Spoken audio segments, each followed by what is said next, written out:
తెలంగాణ వ్యాప్తంగా సిటీలలో మినహాయించి మిగతా సింగిల్ స్క్రీన్ థియేటర్స్ అన్నీ కూడా ఈ నెల 17 నుంచి క్లోజ్ అవుతున్నట్లుగా ప్రకటించారు.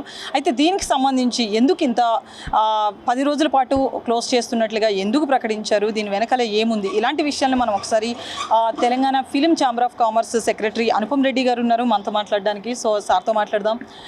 సో అనుపమ్ రెడ్డి గారు, బేసిక్గా చూస్తే సమ్మర్లో మనకి ఎక్కువ మూవీస్ అనేవి రిలీజ్ అవుతుంటాయి, బట్ ఈ సమ్మర్లో రాలేదు. సో అసలు పర్టికులర్గా థియేటర్స్ క్లోజ్కి కారణం ఏంటంటారు? మెయిన్ థింగ్ సినిమాలు లేకపోవడం అండి. సినిమాలు లేక షోలు బంద్ అవుతున్నాయి, అన్ని చాలా చిన్న సినిమాలు వస్తున్నాయి. అంటే ఆ సినిమాలు వేస్తున్నాం, కొన్ని ఏదో చిన్న సినిమాలను ఎంటర్టైన్ చేయాలి, వాళ్ళని వీటిని కూడా ప్రోత్సహించాలని చెప్పి మనం సినిమాలు వేస్తున్నాం. కానీ జనాలు రావట్లం లేదు. మార్నింగ్ షో వేస్తున్నాం, మార్నింగ్ షోకి ఏదో ఒక 2, 3, 4 వస్తారు, మ్యాట్నికి ఒకరు వస్తారు, మళ్ళీ సాయంత్రం ఫస్ట్ షో నుంచి ఎవరు ఉండరు. సో ఎట్లాగో మేము గత 15 రోజులు కానీ 3 వారాల నుంచి క్లోజే ఉన్నాయి సినిమాలు, థియేటర్లు నడవక. సో ఇప్పుడు కూడా ముందు సినిమాలు లేవు కాబట్టి మేము క్లోజ్ చేసుకుంటున్నాం అంతే తప్ప ఇదే స్ట్రైకు కాదు, అదే సినిమా లేక. అండ్ చూస్తే ఇప్పుడు ఇన్ని సంవత్సరాల తర్వాత, ఎన్నో సంవత్సరాలు, నాకు తెలిసి 30-40 సంవత్సరాల తర్వాత చూస్తున్నాం అండి సమ్మర్లో ఇంత వీక్ పీరియడ్. సమ్మర్లో జనరల్గా పెద్ద సినిమాలు వస్తాయి, పెద్ద హీరోల సినిమాలు వస్తాయి, జనాలు థియేటర్లోకి వస్తారు, ఎందుకంటే హాలిడేస్ కాబట్టి వస్తారు. కానీ ఇప్పుడు ఫస్ట్ టైం రీజన్స్ తెలీదు. ఎలక్షన్స్ ప్రతిసారి వస్తాయి, IPL మ్యాచెస్ ప్రతి సంవత్సరం వస్తుంది, కానీ ఈ విధంగా మాత్రం ఎప్పుడు లేదు. సో ఏంటంటే సినిమాలు థియేటర్లు ఓపెన్ చేసి నష్టాలు చాలా భరించాల్సి వస్తుంది.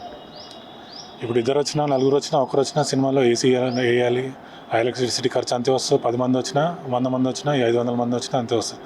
సో ఏంటంటే అంటే బేసిక్గా ఒక సింగిల్ స్క్రీన్ థియేటర్ రన్ అవ్వడానికి, అంటే సిటీలో అయినా సరే తెలంగాణ వ్యాప్తంగా ఎక్కడైనా సరే ఎంత ఖర్చు అవుతుంది, అక్కడికి ఇచ్చే వాళ్ళకి వర్కర్స్ కావచ్చు, ఏసీ కావచ్చు, ఇలా అప్రాక్సిమేట్లీ ఎంత అవుతుంది ఒక సినిమా ఒక స్క్రీన్ రన్ అవ్వడానికి?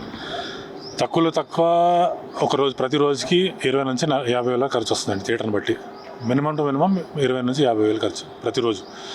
సో ఇది పెద్ద లాస్ అండి. నెల మొత్తం చూసుకుంటే లక్షలలో పోతుంది. సో ఆ లాస్ నివారించుకోవడం కోసం సినిమా లేవు కాబట్టి మేము క్లోజ్ చేసుకుంటున్నాం. ఇంకా మా ప్రాబ్లం ఏంటంటే, మాకున్న రూల్స్ ప్రకారం, సినిమాటోగ్రఫీ రూల్స్ ప్రకారం మేము సినిమా థియేటర్లో సినిమా తప్ప ఇంకేం నడపలేము. కొన్ని సినిమాలు లేవు. ఇప్పుడు IPL మ్యాచ్లు వేసుకోవచ్చు, జనాలు అట్లా రావచ్చు, కానీ మేము వేసుకోలేము. సో మాకున్న లైసెన్స్ ఏంటంటే, it is suppose to be only for cinematography use, nothing else. So దానివల్ల ఇంకా మేము ఏం చేసుకోలేము కాబట్టి మూసుకోవాల్సి వస్తుంది.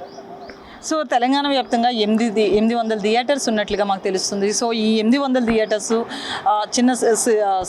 చిన్న సింగిల్ స్క్రీన్ థియేటర్స్ ఏవైతే ఉన్నాయో ఇవన్నీ బంద్ అంటున్నాయి. ఎప్పటి వరకు ఉండే అవకాశం ఉంది? ఇది నార్మల్సీ వచ్చే వరకు అండి. పెద్ద సినిమాలు రిలీజ్ అయ్యే వరకు ఇలాగే ఉంటుంది. ఇప్పుడు జూన్ 27కి కల్కి ఉందండి. అప్పటి వరకు మాకు ఇదే సీన్ కనిపిస్తుంది. ఒకవేళ మేము చిన్న సినిమాలు వచ్చినా కొందరు ఓపెన్ చేసుకుంటారు, ఎందుకని ఓపెన్ చేసుకుంటారు. కానీ మళ్ళీ ఏంటంటే 1 షో నడుస్తుంది, 2 షోలు నడుస్తుంది, మేబీ ఒక రోజు నడుస్తుంది, దాని తర్వాత మళ్ళీ మూసుకోవాల్సి వస్తుంది. సో ఇదే పరిస్థితి నడుస్తుంది. సో పెద్ద సినిమాలు వచ్చే వరకు, ఒక మొమెంటం వచ్చే వరకు ఇది కంటిన్యూ అవుతుంది. సో అంటే దీని మీద ఆంక్షలు ఏం లేవు, వాళ్ళు ఓనర్స్ ఓపిక ఉంటే వాళ్ళు రిలీజ్ చేసుకోవచ్చు, అంటే థియేటర్స్ బంద్ చేయకుండా ఓపెన్ పెట్టుకోవచ్చు, వాళ్ళ ఇష్టం. మామూలుగా చాలా థియేటర్స్ క్లోజ్ అనేది మీ వాదన, అంతేనా? ఇది ఇండివిజువల్ డెసిషన్ అండి. దీనికి రూల్స్, రెగ్యులేషన్స్ అలాంటివి ఏం లేవు. అంటే ఇది ఇండివిజువల్, వాళ్ళ సొంత వ్యాపారం. అది ఎవరికి ఎక్కువ లాస్ వస్తుందో వాళ్ళు ఆ లాస్ని చూసుకొని వాళ్ళు మూసుకుంటారు, తెలుసుకుంటారు, అంతే తప్ప దీనికి రూల్స్, రెగ్యులేషన్స్ అనేవి ఏం లేవండి. దీని స్ట్రైక్ అన్నట్టు కాదు, ఏదని కాదు. సినిమాలు లేక ఆ నష్టాలు భరించలేకపోతున్నారు కాబట్టి మూసుకుంటున్నారు. అయితే కొంతమంది, అంటే ఈ నెల రోజులు మీరు కల్కి వరకు ఇదే అవకాశం ఉంది అన్నారు కదా, కల్కి సినిమా వరకు ఇలాగే ఉంటే గనక ఆల్రెడీ ఈ నెల రోజుల్లో కొన్ని సినిమాలు మేము రిలీజ్ చేస్తున్నామని ప్రకటించడం జరిగింది. ఈ వీక్ కూడా ఒక 3 సినిమాలు ఉన్నాయి, నెక్స్ట్ వీక్ 2-3 సినిమాలు, అన్నీ చిన్నవి అయినప్పటికీ మరి ఆ నిర్మాతలకు కూడా కొంతవరకు లాస్ వచ్చే అవకాశం ఉంది కదా, వాళ్ళు మీరు ఏమైనా మాట్లాడుకోవడం జరిగిందా? మాట్లాడుకోవడానికి ఏం లేవండి. ఇప్పుడు మూసుకుంటున్నామంటే ఇప్పుడు కంప్లీట్గా క్లోజ్ అని కాదండి. ఇప్పుడు సినిమా ఉంటుందండి, ఏదైనా సినిమా చూసింది ఇప్పుడు ప్రేక్షకులు ఏంటంటే దాని టీజర్ని బట్టి, దాని లుక్ అండ్ ఫీల్ని బట్టి చెప్పేస్తున్నారు దాని సినిమా వస్తారా లేదా, ఆ క్రేజ్ తెలిసిపోతుంది. సో దాన్ని బట్టి మేము కూడా చిన్న సినిమా ఉందంటే ఓపెన్ చేస్తారు. దానికి కొంచెం క్రేజ్ కానీ వచ్చింది అనుకోండి, యూట్యూబ్లో లైక్స్ కానీ, దానికి ఉన్న సబ్స్క్రిప్షన్స్ కానీ ఏమన్నా, దాన్ని చూసి మేము థియేటర్లో ఓపెన్ చేస్తారు. అట్లేం లేదు, దానికి అర్థమైపోతుందండి ఆ సినిమా లుక్ ఫీల్ అయ్యి బట్టి ఈ సినిమా వేసుకోవచ్చా లేదా, జనాలు వస్తారా రారా, దాన్ని బట్టి డిసైడ్ చేసుకుంటారు. అట్లే అయితే నిర్మాతల మండలి, దాంతోపాటు డిస్ట్రిబ్యూటర్స్, ఎగ్జిబిటర్ వీళ్ళంతా కూడా కలిపి ఎలాంటి మాటలు మాట్లాడుకోకుండా ఒక మీటింగ్ పెట్టుకోకుండానే ఇలా అనౌన్స్ చేయడం ఏంటి అనే క్వశ్చన్ మార్క్ కూడా వస్తుంది. దీని గురించి ఏమంటారు? మేడం, ఇది బందో స్ట్రైకో కాదండి. బందో స్ట్రైక్ ఏదైనా చేస్తున్నాము, ఎవరిపైన నిరసన తెలుపుతున్నాము, ఎవరిపైన ఏమైనా ప్రాబ్లం ఉండి మేము స్ట్రైక్ చేస్తున్నామంటే దీనికి మీటింగ్ పెట్టుకుంటారు. మీటింగ్ పెట్టుకొని దీనివల్ల మా ఈ ప్రాబ్లమ్కి సొల్యూషన్ వచ్చే వరకు మేము ఓపెన్ చేయమని మీటింగ్ పెట్టుకుంటాం. కానీ ఇది ఏంటంటే స్వతహాగా ఇండివిజువల్ వ్యాపారం ఒక్కొక్కరిది.